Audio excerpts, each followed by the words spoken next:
turakwakiriye mwene data kuri duhumurizanye. Yesu aguha umugisha kubwo gufata uyu mwanya.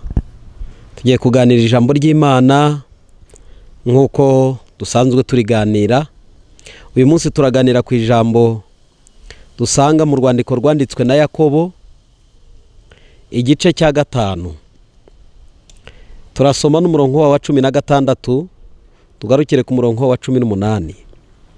Haranditswe ngo mwaturirane ibyaha byanyu kandi musabirane kugira ngo mukizwe. Gusenga k'umukiranutsi kugira umumaro mwinshi iyo asenganye umwete.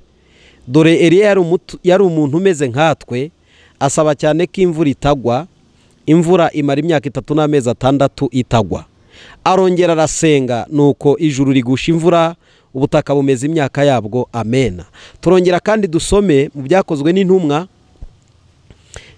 n'intumwa igice cya 12 murongo waho wa 11.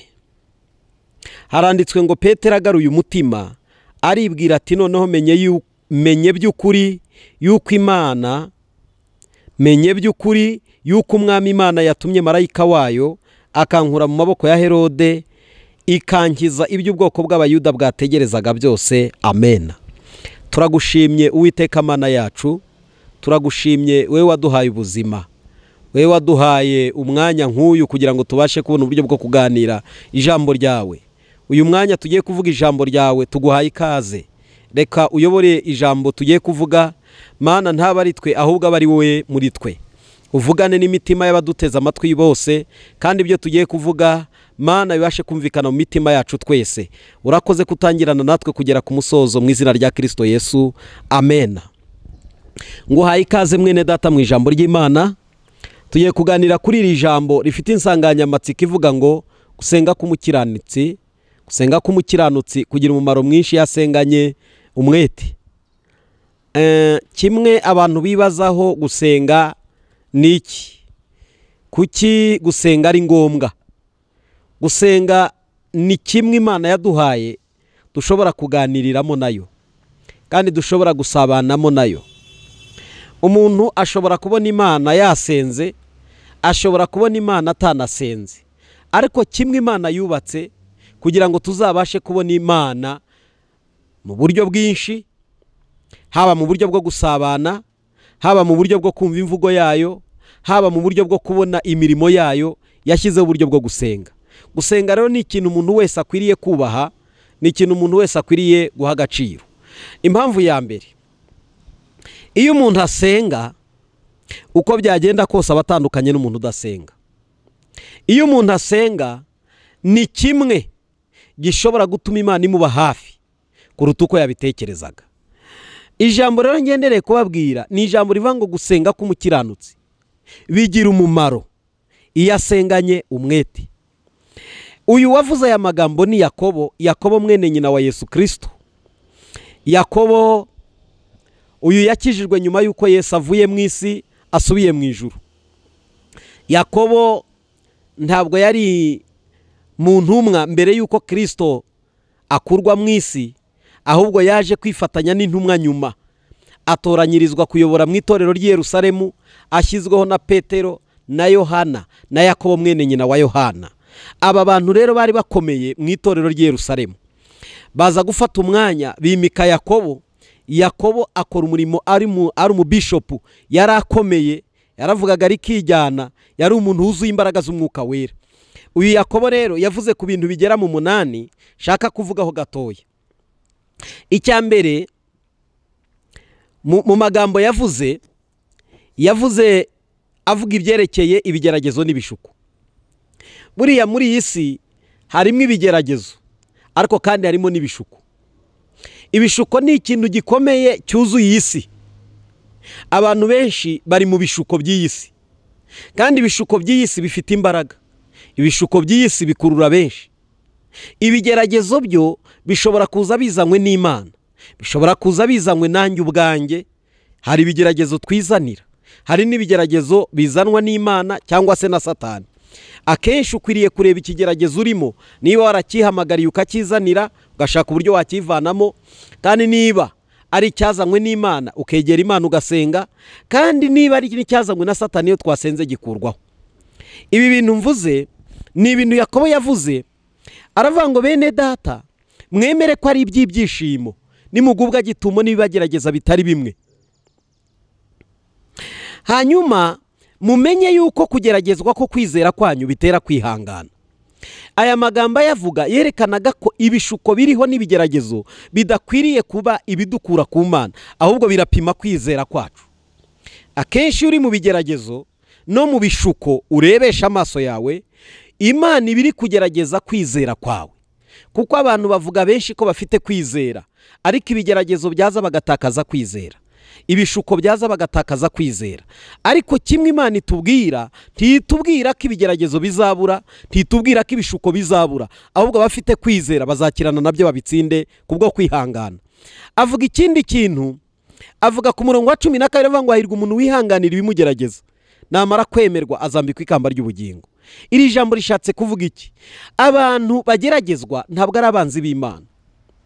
Abageragezwa ndagira ngo nkubwire ko ari inshuti z'Imana. Hari igihe abantu benshi batekereza ko umuntu wanyuze mu bigeragezo cyane, wanyuze mu makuba cyane, wanyuze mu bintu byinshi bikagenda bikamutsikamira, umuntu akabiciro ry'umugani mu bavandimwe, mu nshuti, mu miryango n'ahandi hantu hatari hamwe.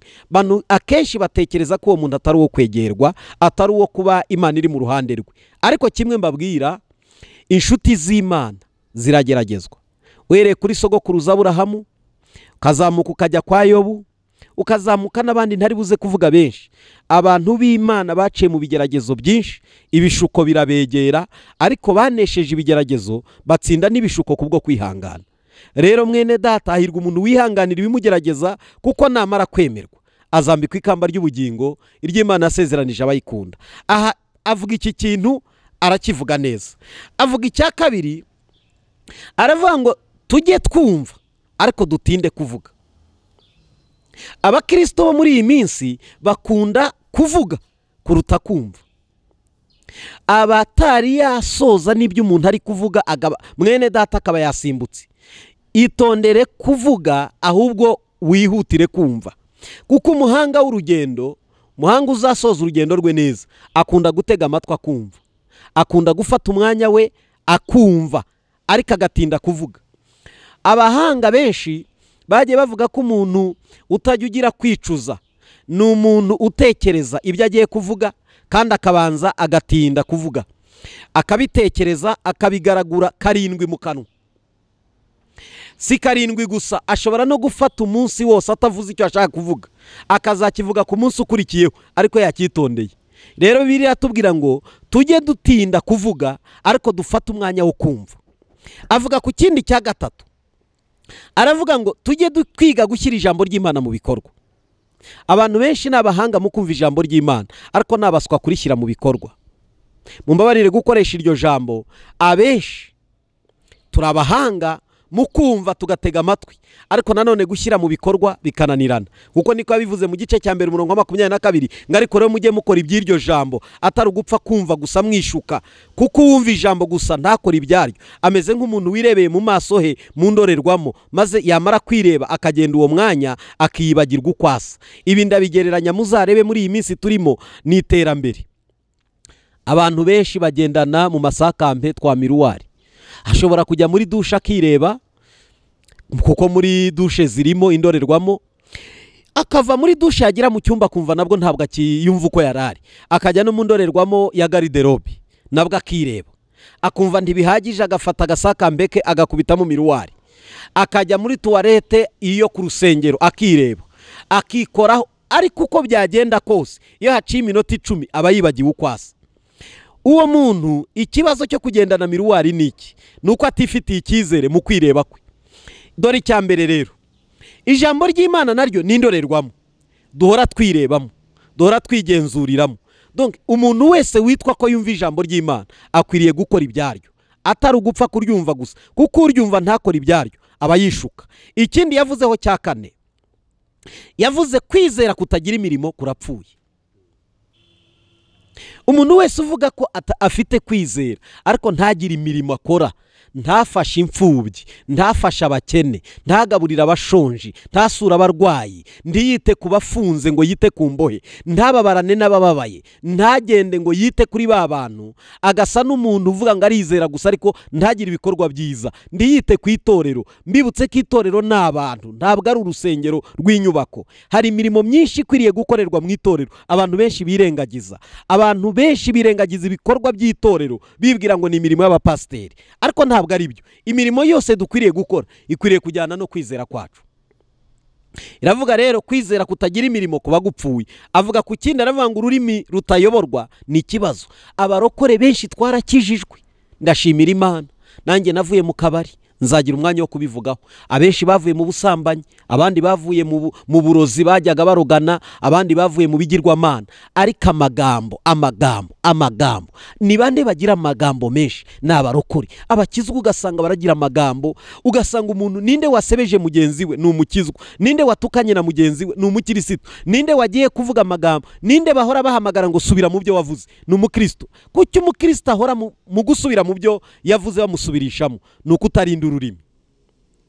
Bibiliya iratubwira ngo mu bintu byose bikomeye, iyo wamenye kurinda ururimi uba wageze heza, iyo wamenye kurinda ururimi uba wageze kuri. Rero mu bwoko bw'Imana mudukurikirana, ndagusabye ntukabe umuntu bahamagara ngo subira mu byo wavuze, ntukabe umuntu bahamagara ngo niwe wateranije runaka na kanaka, ntukabe mu bantu basubizwamo ngo subira muri ya magambo wasebeje muka runaka na muka runaka. Ibyo ntabwo bikwiriye abana b'Imana. Ururimi rutayoborwa narwo ni ikibazo.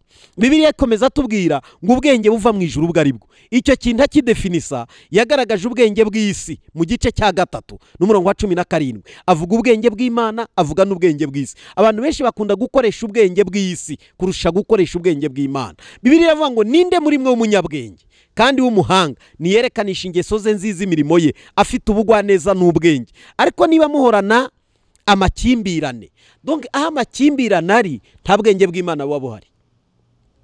Aho amakimbirane ari n'intonganya bikaze nta bwenge bw'Imana biba bihari.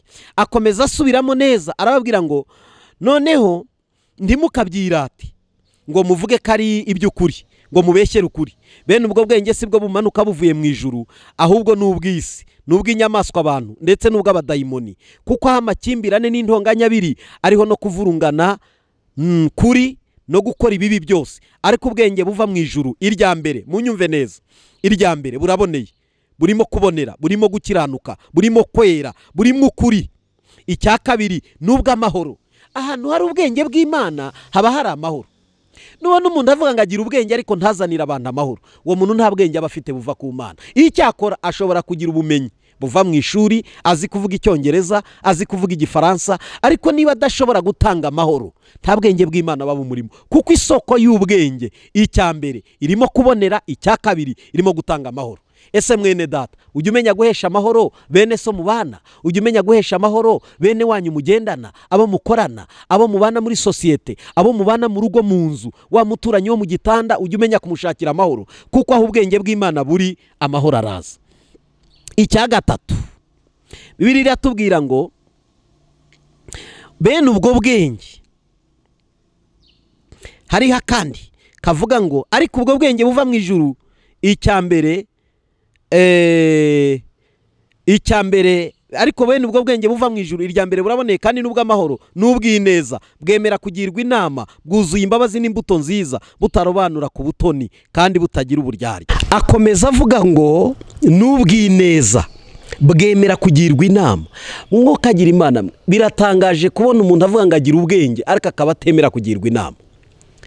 Umwuka wose uva ku Mana iyo uri mu muntu yemera no kugirwa inama. Donc umwuka utagirwa inama, umwuka utumva inama z'abandi, akavuga ngo ibye nibyo, ibyo yemeje nibyo, ntibisubirwaho, ntiyivuguruza. Ese wowe uri Imana? Erega n'Imana yemera ko bajya inama. Muzasome Yesaya igice cya 1 n'umurongo wa 18. Hari ijambo rivuga ngo nimuze tujye inama, ni Uwiteka avuga. Imana tujya inama nayo turi bandi, turi biremwa, turi abantu Imana yabumbye, ariko yemera kujya natwe inama. Donc umuntu wese ufite umwuka w'Imana yemera no kugirwa inama. Umuntu utagirwa inama mujye mumugiraho ikibazo. Akomeza avuga ngo bwuzuye imbabazi Donc umuntu wese witwa ko yuzuye imbaraga z'Imana, yuzuye umwuka wera, agomba kugira imbabazi. Mwene data, iri jambo mvuze ukwiriye kubabarira. Ukwiriye kubabarira mwene so mwamufitanye ikibazo wari we wese. Ntukihutire kurakara ngo wumve ufashe ibyemezo bye mu burakari, ahubwo rimwe na rimwe ujye wongera wisubiremo uvuge ngo nkwiriye kubabarira uriya muntu. Kandi ikikubwira ko umuntu yuzuye umwuka w'imbabazi ababarira n'abatamusabye imbabazi. Ntabwo umuntu ababarira bamusabye imbabazi gusa, ahubwo ababarira n'abatamusabye imbabazi. Akomeza akandi kantu nshaka kuvugaho, aravuga ngo n'imbuto nziza butarobanura ku butoni kandi butagira uburyarya. Si byiza kubaho umuntu ari indyarya. Burya umwuka w'uburyarya ni mubi. Burya umuntu w'indyarya aragorana kubana nawe, agora sosiyete, agora inshuti, agora abavandimwe, agora abantu benshi. Iyo umuntu ari indyarya ntaba umuyobozi, nta muyobozi w'indyarya, nta muntu wagakwiriye kuba indyarya. Donc umwuka w'uburyarya ntukwiriye mu bana b'Imana, kandi twirinda cyane kurobanura ku butoni, gufata abantu kimwe. Nubwo birivanga bo kubaha tububahe, ariko burya si byiza kurobanura ku butoni kugera ku rwego abantu babona ko nawe urobanura ku butoni. Ntabwo ari byiza. Icyo arakivuga aragisoza. Icyanyuma nsorejeho avuga ko gusenga no kwihangana. Yakobo avuga ku gusenga no kwihangana, ari nabyo ngiye gusorezaho ku ijambo ryitwa gusenga. Nibuvuge bakaba ari ryo nsorezaho. Yavuze ku gusenga no kwihangana, aravuga ngo nuko bene data mwihangane mugeze aho umwami wacu Yesu Kristo azazira. Dore umuhinzi ategereza imyaka y'ubutaka y'igiciro, ayirindira yihanganye kugeza aho azabonera imvura y'umuhindo n'iyitumba. Mube ariko namwe mwihangana, mwikomeze mu mitima, kuko kuza k'umwami Yesu kubegereye. Aya magambo yavuze yayandikiraga abantu batatanye, bari mu bibazo, bari mu ngorane, bari mu makuba, bari baratatanye kubw'akarengane k'itorero. Aba bantu rero nubwo bari mu bibazo, abandikira babwira gusenga ari ryo jambo ushaka kuvugaho. Mwakihangana, mwihangane musenga. Mwakera imbuto, mwera imbuto musenga. Mwakora ibyiza, mubikore musenga. Kuko mbibutse ko ingeso nziza hari n'abatari bakizwa, hari n'abatasenga bazigira, ariko ntacyo bimaze. Uburyo bwiza ni ukubigira ibyo byose tuvuze unasenga. Kuko biriya yatubwiye ngo mwaturirane ibyaha byanyu, nimurangiza musabirane. Ubwira umuntu mwene so ngo ndakubabariye ku cyaha cyawe. Gusenga k'umukiranutsi kuzagira umumaro mwinshi yasenganye umwete. Ijambo ryitwa umwete ritandukanye n'ijambo ryitwa ubushake. Ubushake ni kimwe, ariko umwete ni ikindi. Umuntu ashobora gushaka ibintu ariko ntagire umwete wo kubishaka. Ashobora kumva afite mu mutima we kwifuza ikintu runaka, ndashaka iki, ndashaka ibi n'ibi, ndashaka Imana yankorera ibi, ndashaka ko nagera kuri ibi, ariko ntagire umwete wo kubishaka. Bibiliya ivuga umwete. Bibiliya iravuga ngo gusenga k'umukiranutsi kugira umumaro mwinshi yasenganye umwete. Iyo usomye mu Migani igice cya 4 n'umurongo waho, ngira ngo nuwa 18 gutyo aho hafi aho, hari amagambo avuga ngo nkunda bankunda kandi abanshakana umwete nibo bazambona. Mu buryo Imana yifuza ko abantu babanamo nayo, ni ukuvuga ngo abayikundira bakunda, ariko abazayibona ni abantu bayishakana umwete. Kubwira abantu ngo nkunda Imana ntacyo bimariye Imana. Nuvuga ngo urayikunda nayo iragukunda kuko niyo yagukunze mbere, ariko umuntu uzabona Imana ni umuntu wayishakanye umwete. Gushakana Imana umwete ni iki rero? Gushakana Imana umwete ni uburyo winjira mu buryo bwo gusenga, ibihe usabanamo n'Imana, ibihe wifuzamo Imana, ukiyaka abantu, ukegera Imana, ugatandukana n'ibintu bimwe na bimwe, ukiyaka ibintu bimwe ukabirekura, ukarekura abantu runaka bakwiboheyeho, ukabatakaza, ugashaka Imana. Nugera kuri urwo rwego Imana uzayibona. Ndashaka kuvuga ku bintu bigera muri 5 amasengesho y'umukiranutsi akora, hanyuma tugasoza. Amasengesho y'umukiranutsi icyambere azana ishurirwa. Niryari umuntu wasenza azagira ishurirwa? N'igihe yiyunze n'Imana, yarangiza akavuga ngo Mana nge ndi umunyabyaha, ariko niwe wankiza ibyaha byanjye. Icya kabiri, Mana nashatse ibindi bintu byose ntacyo byamariye, nta mahoro byanzaniye, ariko uri Imana itanga byose, unyemerere tubane. Umunsi uzatangira gusenga bwa mbere, Imana izaguhishurirwa. Izaguhishurirwa ry'urugo rwawe, izaguhishurirwa ry'abo bana nabo, izaguhishurirwa ry'urugendo ufite, izaguhishurirwa by'ibintu bitari bimwe. nkwibutse ko umuntu utagira ihishurirwa arayoba, umuntu utagira ihishurirwa agwa mu rwobo, umuntu utagira ihishurirwa aba ameze nk'utazi yajya. Mu bintu bya mbere rero Imana itanga n'ihishurirwa. Iyo dusomye muri Daniyeli 2:17 tuhasanga inkuru zivuga igihe umwami yagize inzozi. Arose inzozi ngahamagara abapfumu, ahamagara abakonikoni, ahamagara abanyabwenge, ahamagara abashitsikazi, arahamagara ngo habura umuntu wamusobanurira inzozi. Daniyeli amenya amakuru ko abanyabwenge b'i Babuloni hatanzwe itegeko ryo kugira ngo barimburwe, kandi nawe yarimo ari we muyobozi ndetse ubayoboye, kuko Daniyeli yaratowe ngo ayobora abanyabwenge b'i Babuloni. Aragenda asanga umwami aravanga iryo tegeko ryashyizweho n'iry'iki mwami wagahoraho we. Kwibutse ko umwami agomba kuvugwa neza, umwami agomba kuvugwa neza. Ibyo abakristo tujye tubimenya. Daniyeli bari babizi, kuko burya umwami ntatwarira inkota ubusa, nta wagenda ngo avuge ngo ariko nge nzi kwerekwa. Oya, aravuga ngo nyabuneka inzozi wagize zayobeye abantu ni izihe nzisobanure. Umwami aramubwira ati nazibagiwe. Aramubwira ati none ubwo wazibagiwe mbi iminsi 3 ngende senge. Imana nkorera, Imana yacu y'Abaheburayo ibasha kuduhishurira ibyo bihishwe. Daniyeli aragenda afata bagenzi be, bafasha amasengesho y'iminsi 3 bariyiriza. Ku mugoroba baryamye ibyari bihishwe Daniyeli arabihishurirwa mu nzozi, ngo maze abwirwa amakuru y'ibyo umwami yarose byose. Aragenda bisobanurira umwami, arokora benshi urupfu, arokora benshi kwicwa bivuye mu iyerekwa yahawe n'Imana. Umva nkubwire mwene data, nidusenga hari ibyago tuzakira, hari amakuba tuzakira. Icyambere, amasengesho y'umukiranutsi azana ishurirwa ribasha kurokora benshi. Icya kabiri, ahindura umugambi w'Imana. Amasengesho y'umukiranutsi ahindura umugambi w'Imana. Ndagira ngo mvuge kuri iki kintu. Abantu benshi bajya bavuga ngo nta kirogoye umugambi w'Imana. Niko na Yobu yabivuze mu gice cya 42 n'umurongo waho wa 2. Yaravuze ngo nta kibasha kurogoya imigambi y'Imana. Reka mbabwire, amasengesho y'umukiranutsi ajya arogoye umugambi w'Imana. Iyo usomye Yesaya 38 gice cya 38 uhereye ku murongo wa mbere, uhasanga inkuru z'umugabo bita Hezekiya na Yesaya umuhanuzi. Imana yatumye Yesaya umuhanuzi iramubwira ngo genda uhanure, ubwire Hezekiya, umubwire ngo iyo ndwara si yo gukira, umubwire ngo izamwica. None mubwira ategeka iby'inzu, arage, amenyeshe abana be, amenyeshe buri mwumwe, amenyeshe buri wese uko bizagenda, narangiza atahe. Aragenda Yesaya ajyana ubutumwa kwa Hezekiya. Hezekiya arabwumva ariko ntiyabwakira. Munyumve neza, ntabwo kuvuga ngo ntiyabwakire Yesu uko atabwumvishije, yarabwumvishije ariko yanga kwemezanya nabwo. Yesaya arangije aragenda, Hezekiya arahindukira aravuga ngo ariko Mana, ko numva igihe cyanjye cyo kugenda atari iki, ko igihe cyanjye cyo gupfa numva kitaragera, nubwo wemeje ko cyageze ariko umutima wanjye nturabyakira. Ngo umugabo arahindukira yerekera ivure. Yerekera ivure bishatse kuvuga iki? Acira bugufi Imana, arasenga, aririra Imana. Ngo Yesaya atari yagera mu murwa, Imana iramubwira ngo yewe Yesaya we, subirayo, numvishe gusenga k'umugaragu wanjye Hezekiya, numvishe no kwinginga kwe. Umubwire ngo uyu munsi ubutumwa nari namuhaye ndabuhinduye, ku gihe cyo gupfa ndacyongereye, nongera imyaka yo kubaho imyaka 15. Umubwire ngo nzamukiza kandi mukizanye n'umurwa. Kubera iki Imana yumvisha uriya mugabo? Uriya mugabo yari muzima, uriya mugabo yari afite ibitekerezo byiza, uriya mugabo yari afite imigambi myiza, yaravugaga ngo ndacyafite imirimo yo gukorera Imana. Ese mwene data, ko dusenga ufite izihe ntego, ufite iyihe gahunda? Niki cyatuma Imana igusubiza ubuzima? Niki cyatuma Imana ikugarukaho? Niki cyatuma Imana yongera ikavuga ngo nongeye kongera iminsi yo kubaho? Tekereza neza, amasengesho y'umukiranutsi ahindura umugambi w'Imana.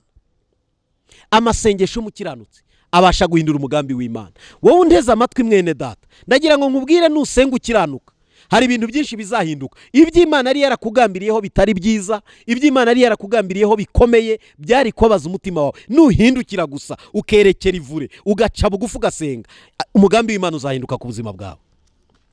Bibiliya ikomeza itubwira icya gatatu. Bibiliya itubwira ngo amasengesho y'umukiranutsi azana ubwiza mu rusengero. Insengero zacu z'uyu munsi hari igihe tuvuga ngo nta bihe byiza dufite. Twabigira dute se tutariyuzuza n'Imana? Umunsi Salomo yarahagaze neza, umunsi Salomo yarahagaze mu bwiza bw'Imana, ngo yujurije Uwiteka urusengero. Amaze kuzuza urusengero, ahamagaza abantu, ahamagaza abatambyi, ahamagaza Abisiraheli bose kugira ngo batahe urwo rusengero. Mwumve uburyo amasengesho y'umukiranutsi azana ubwiza mu rusengero. Salomo arinjiye mu rusengero, ibitambo byari byatambwe by'amapfizi, ay'inka, ay'amasekurume, ay'intama, inyama zari inyama, ibitambo byuzuye, ngo arinjira.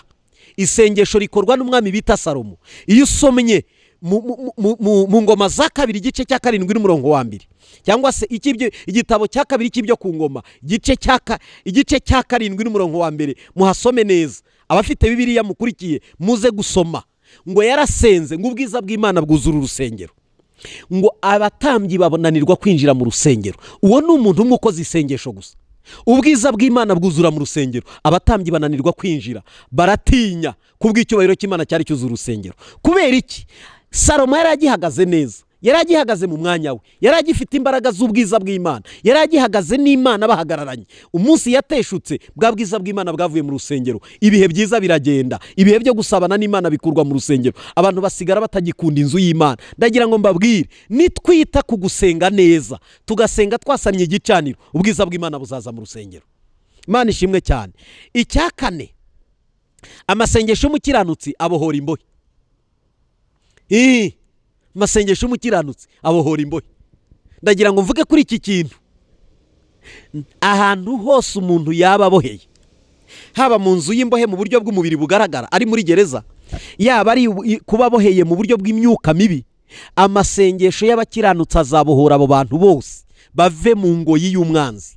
Mbibutse ko Satani ni umuhanga mu kuboha, ariko Imana nayo ni umuhanga mu kubohora. Satani ni umuhanga mu kuboha.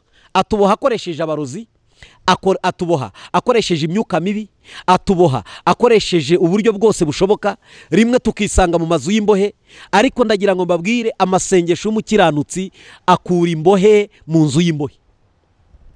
Iyo dusomye ibyakozwe n'intumwa, naratangaye. Ibyakozwe n'intumwa igice cya 16 n'umurongo wa 23, havugwa abagabo babiri, uwo bita Paulo na Silasi, ngo barakubiswe bavirirana amaraso, ngo kugeza ku gihe bagezaho bumva inkoni zitakiri izo bumva mu mubiri, ahubwo basigara bumva imbaraga z'umwuka wera zisumba inkoni bakubiswe. Ngo barabafata, ngo babaha umurinzi wo kubarinda, ngo umurinzi ategetswe atyo, ngo nabasunikira imbere ibwina muri gereza, ngo ategetswe kubarinda, ngo abasunikirayo. Abasunikiyeyo, ngo abagabo binjiye mu cyumba bagombaga gufungirwamo, ngo bagezemo bararebana. Icya mbere bararirimba, icya kabiri barasenga, ngo buzura imbaraga z'umwuka wera. Ngo gereza, ngo hamanuka imbaraga, ngo gereza iratigita, ngo neza neza nk'ifatiro ziranyeganyega.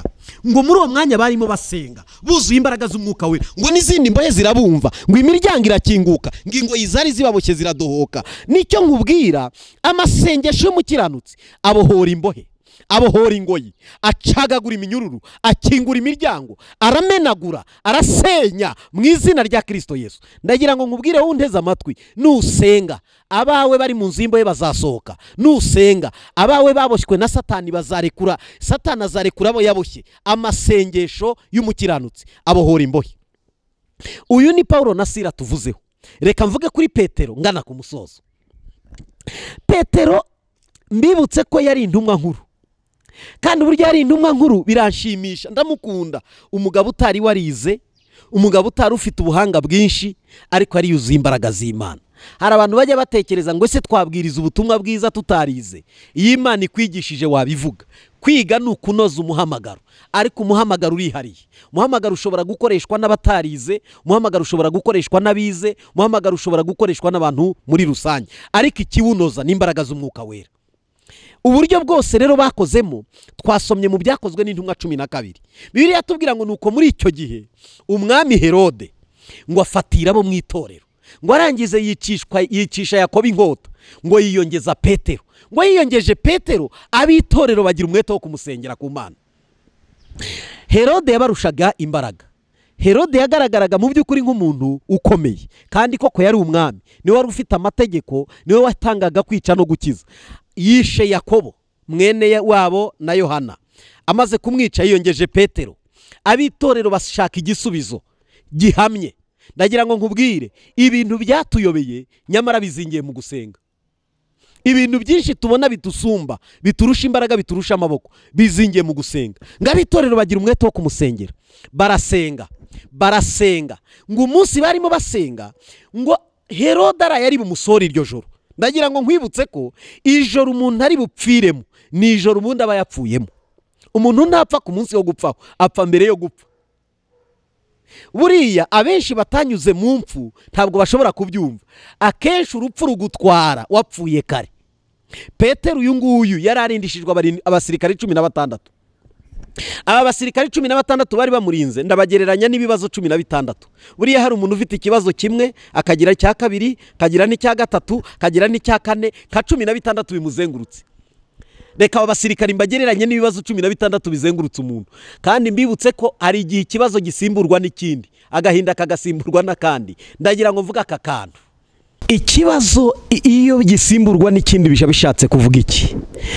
Umuntu ashobora kuba mu buzima agoswe n'ibintu byinshi, kandi aregera imbere akabona n'umusozi, yakegera inyuma akabona n'umusozi, yajya ku ruhande akabona n'umusozi, yajya hirya no hino akabona n'umusozi. Ibintu bikugose bishobora kuba birenze na 16, ariko kimwe cyo imbaraga z'amasengesho nizo zishobora kugukura aho hantu.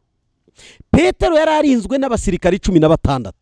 Aba basirikari 16 ntabwo bari bake. Bibiliya iratubwira ngo bane imbere, bane ku ruhande, bane ku rundi, bane inyuma. Uyu mugabo yari arinzwe kandi aboshywe, aboheshejwe iminyururu amaguru n'amaboko. Yari yamaze kwakira urupfu, yari yamaze kwakira ko ari mu bihe bibi, ari mu minsi ye ya nyuma. Ariko Imana ikoresha abinginzi, abanyamasengesho, ngo baringinga, bari mu cyumba, ngo barasenga, bagira umwete wo kumusengera. Muri iryo sengesho Imana yohereza marayika ngo mu ijoro Herode yararaye ari bumusoremo. Ndagira ngo nkubwire, ijoro umuntu yiteguriramo gupfiramo si ryo ryo gupfiramo. Ijoro umuntu yiteguriramo kugiriramo ibyago, hari igihe Imana bateguye marayika wo kumucungura.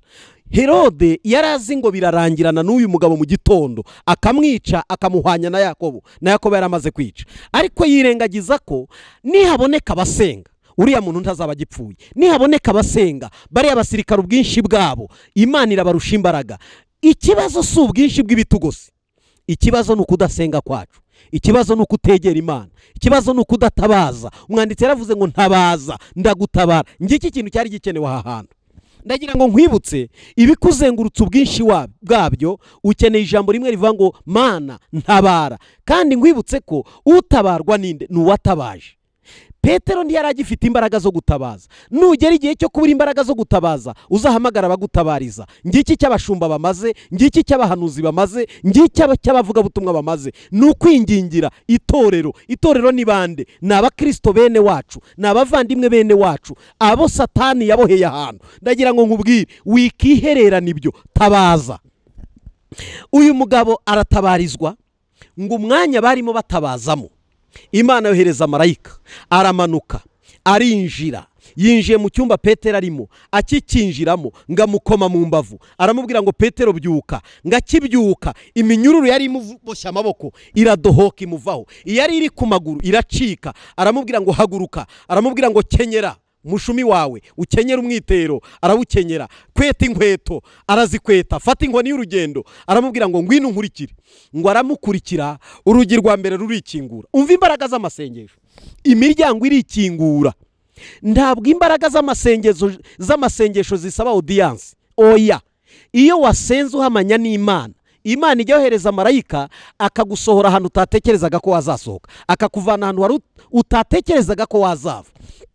Petero arasohotse, urugi rwa mbere rurikinguye, urwa kabiri rurikinguye, urwa gatatu rurikinguye. Ngo asohora ku irembo ry'igipangu cy'umurwa. Ngo ahageze marayika aramubwira ngo noneho amukoma, aramubwira ngo batayari, wabonye aho uhagaze? Ati nahabonye. Ngo Petero biramutungura. Bibiliya yatubwira ngo asa n'urose ibintu. Donc hari igihe Imana idutabara tugasa n'abarose, hari igihe Imana izakuvana muri ubwo buzima ugasa n'ahari ukurota, hari igihe Imana izagukiza ibyo bikuzengurutse bigasa n'ahari inzozi. Ariko umunsi umwe uzamenya ko Imana yagambiriye kugutabara bishingiye kuri ya masengesho wasenze. Bibiliya iratubwira ngo aramubwira ngo noneho wakuwaho wari uri, komeza witahire. Petero aragenda ngo agaruye umutima, niryo jambo twasomye, agaruye umutima, agaruye umutima. Ijambo ryitwa ngo agaruye umutima wari wagiye, donc umutima we ntiwari ugihari. Ari igihe umuntu aba mu bihe umutima utagihari. Iyo umuntu agaruye umutima aba yibutse ko hari imbaraga zimukuye ahantu, aba yibutse ko hari imbaraga zimurokoye, hari imbaraga zimukijije. Ndagira ngo nkubwire, mu byagutwaye umutima wawe nugaruke. Aya masaha ndategeka mu mbaraga z'umwuka wera, Imana igarura umutima wawe, ubone ko ari Imana igambiriye kugutabara. Petero biriya niko yatubwiye, ngo Petero agaruye umutima aribwira ati noneho menye by'ukuri, nta gushidikanya, nta kuvangirwa, nta guterwa, menye by'ukuri ko Imana yohereje marayika wayo kugira ngo ankure muri iyi nzu y'imbohe, ankize iby'ubwoko bw'abayuda bwategerezaga byose. Umva nkubwire, hari abaguhanze amaso bategereje kuzapfa nabi, bakurindiriye kuzagwaho, bakurindiriye kuzagwa muri ibyo 16 bikuzengurutse. Umva itangazo ntangaje uyu mugoroba, mu izina rya Kristo Yesu, ukuboko kwiza kw'Imana reka kugukize. Abari bategereje ibyo uzaba bazabone ko Imana yawe yumvishe gusenga kwawe. Bibiliya yatubwiye ngo agaruye umutima amenya neza ko marayika, Imana yohereje marayika wayo ikamukiza iby'ubwoko bw'abayuda bwategerezaga byose. Erega hari ibyo abantu bategereje kuri wowe, ariko si byo bazabona.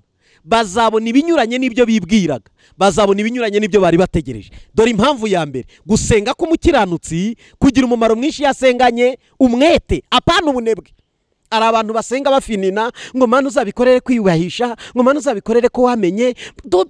Iyo masengesho n'ay'ubunebwe. Senga umenye uriwe, widantifiye nk'umwana w'Imana, umenye kwisobanura, wisobanure, uvuge ngo Mana nanze ko ibi biba, nanze ko umwanzi asoza ibyo ashaka, nanze ko abantu bazaririmba intsinzi. Igihe umwanzi yakaririmbye intsinzi, Imana igiye kuguha kuririmba intsinzi. Igihe yagakomya amaboko, niyo Imana igiye guha gukoma amaboko. Mu izina rya Kristo Yesu, ukuboko kwiza kw'Imana kugukuraho waruri. Haleluya. Bibiliya iratubwira ngo asohotse ngahinguka ahantu bari bateraniye abasenga, ngo bamubonye bamwe, ngo umukozi ni wamubonye wo mu rugo, ngamubonye ngaravuga ngo mbonye Petero, ati wasazi. Hari igihe uzagaragara abantu bakajya bavuga ati ariko niwe cyangwa siwe, abantu bakajya bavuga ati wasazi, ibyo uvuga sibyo. Umva nkubwira, uzatungurana nusenga, nuva mu bunebwe, nuva mu gusinzira, nuva muri ibyo bintu byakugose byagutwaye umutima, ukamenya ko Imana ariyo mbaraga zawe, uzatungura benshi.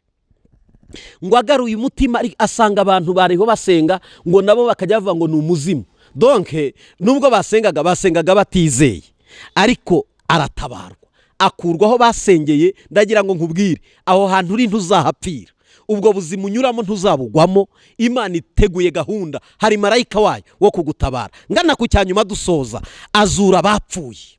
None nanatangaza iki? Amasengesho y'umukiranutsi ntabwo ari ugukura mu nzu y'imbohe gusa, azura n'uwapfuye. Hari uko Yesu yabivuze mu butumwa bwiza uko bwanditswe na Yohana, igice cyaho cya 11 n'umurongo waho wa 24 na 26. Reka tuhasome mu izina rya Yesu.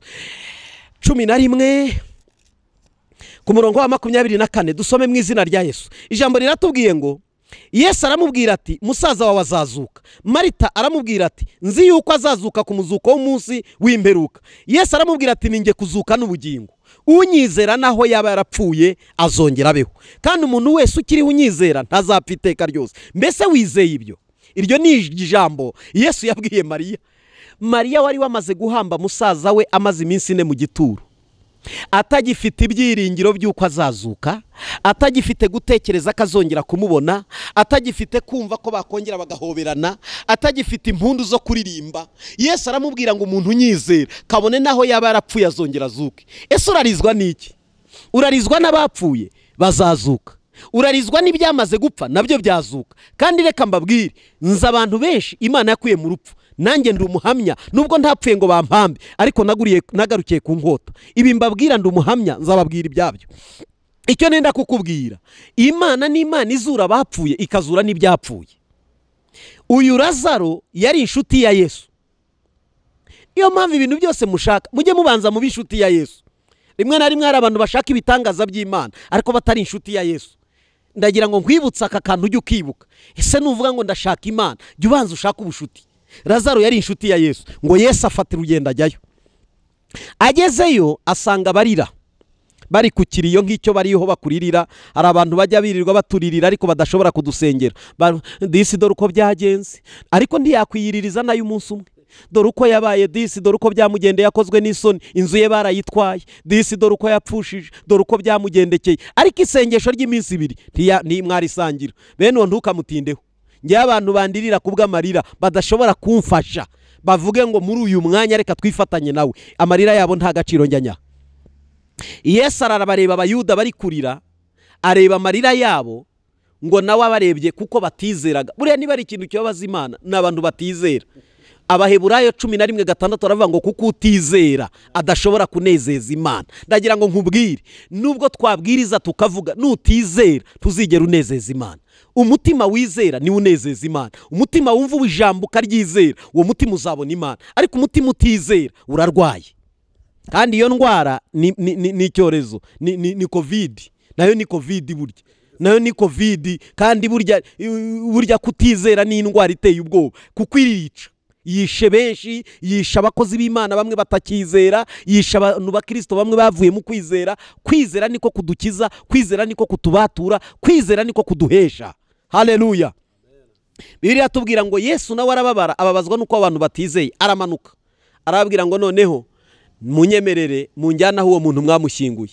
Baravuga tubuse kare kose wabagahe, ubundi se ntitwari twakwandikiye, ubundi surinda ujya kuza warakererewe. Ubu hari abakristo bameze baryo, wa Imana yarakererewe, yatinze kuza kuntabara bigenda bitya. Va mu magambo, Imana hizazira izabizura, kandi naka kanya yabizura. Yategeka gusa ibyo byapfuye bikazuka, ibyo biri kukunukira byahinduka ibihumura, ibyo utacyumva ko byashoboka Imana irabishoboye. Ngo Yesu aragenda, banga kumutwara. Mariya aramubwira ati ariko se urinda umbwira ngo tukwerekaho twamushyinguye, ntitwakwandikiye? Yesu aramubwira ati erega nubwo mwanditse nanjye naje, nanjye nimunyereke. Ngo baramumanukana. Imanutse ku murongo wa 41 n'umurongo wa 44 ariwo tugiye no gusengeramo.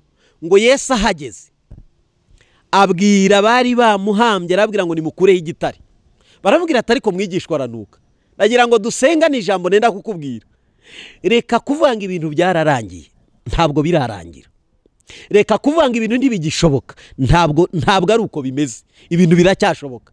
Reka kuvuga ngo narabihambye navuye no ku kiriyo cyabyo. Nje kukubwira ngo amasengesho yacu iyo gukiranuka abasha guhindura ibintu, abasha gurema ibitariho bikaremeka, abasha kuzura n'ibyapfuye bikazuka. Bibiliya iratubwira ngo gusenga k'umukiranutsi kugira umumaro mwinshi yasenganye umwete. Uyu mugoroba nagira ngo dusenga n'isengesho, ndagira ngo dusenge isengesho Yesu yakoze, niryo nshaka ko dusengeramo. Yageze ku gituro arababwira ngo nimukureho igitare. Kuraho igitare cyo gushidikanya, kuraho igitare cyo kutizera Imana, kuraho igitare cy'amatiku no gutongana uvanga Imana yaragutaye. Kuraho icyo gitare, kuraho igitare cy'ibyaha, kuraho igitare cy'amatiku, kuraho igitare, icyo gitare kibundamye ku masezerano, kibirindura ukivaneho. Tugiye gusengana Imana. Bibiliya iratubwira ngo babirindura igitare. Arahagarara aravuga ngo data, narinzi ko usanzwe unyumva, ariko iri sengesho nkoze ndikoreye kugira ngo abangose bizere ko ari we wantumye. Arahamagara ngo Lazaro soka. Ngo akimuhamagara Lazaro arahaguruka, ahaguruka zingazingiwe mu myenda y'ibitare, ngaboshya amaguru n'amaboko n'igitambaro kimutwikiriye mu maso. Arababwira ngo ibi mwamuhambirije ni mubimukureho. Ndagira ngo dukore isengesho, ibyo baguhambirije babikuvaneho. Dukora isengesho kuko rimwe na rimwe igituma tutinjiraho Imana ishaka nuko tugira ibintu twihambiriraho. Gira ibintu wihamburaho, ubwire n'abaguhambiriye bakurekure. Abarozi baguhambiriye bagomba kukurekura, imyuka mibi yagufashe kurekure, imbaraga zaguhambiriye zikurekure, kuko gusenga k'umukiranutsi kugira umumaro mwinshi yasenganye umwete. Ndagira ngo dukore isengesho tugana ku musozo. Uyu mwanya tugiye gusenga. Ese hari ibintu wari warizingazingiyemo by'ibyaha? Rekura ibyaha, kuko kimwe gituma tutazabona Imana ni ibyaha tubamo, ni ingeso mbi tubamo, ni karande z'iwacu zatwizingazingiyeho. Ariko ikikuboshye cyose, ubu tugiye gukora isengesho uvuge ngo Mana nditandukanya, uyu munsi ndavaho nari ntabwe, ndavaho nari narahambiriwe, ndavaho nari nicaye, imbaraga zari zaramboshye ngiye kurwana nazo mu mbaraga z'isengesho. Ese uriteguye dusengane? Mwami Yesu, aka kanya turasenze. Gusenga k'umukiranutsi kugira umumaro mwinshi yasenganye umwete. Abadukurikiye aka kanya duhuje ijambo ryo gusenga. Reka ibyari bituhambiririye ahantu biturekure mu izina rya Yesu. Imbaraga zari zaradutsikamiye reka ziturekure, kandi ubwo ari wowe utegetse reka tugire aho dukurwa n'ahandi dushyirwa. Uyu mwanya turasenze kubw'ijambo ryawe, umwuka wera w'Imana nategeke, namenagure izo ntare zari zituryamiye mu izina rya Yesu. Aho twari twarashyizwe, twarahambwe, reka tuzuke mu buryo bw'umwuka, mu buryo bw'umubiri, mu buryo bigaragara kuri Imana ituvanyeyo. We wasohoye Petero ukamuvana mu nzu y'imbohe, nanjye nava hariya, naruya yasohoka, na biriya byashoboka, na biriya byakemera mu izina rya Yesu. Turategetse kubw'ijambo ryawe ngo wiyubahishe muri iri jambo. Gusenga k'umukiranutsi kugira umumaro mwinshi yasenganye umwete. Uyu mwanya twizeye tudashidikanya, hari aho tuvuye, hari n'ahandi twinjiye, hari aho dukuwe, hari n'ahandi dushyizwe, hari ubuzima bushya duhinduriwe mu izina rya Kristo Yesu. Urakoze kumva gusenga, kandi amasengesho y'abakiranutsi uko ntujye uyirengagiza. Abari kutirengagiza iri sengesho, buri muntu wese urisenze umwumve kuko uri Imana yumva. Urakoze kubikoze neza mu izina rya Kristo Yesu, amen.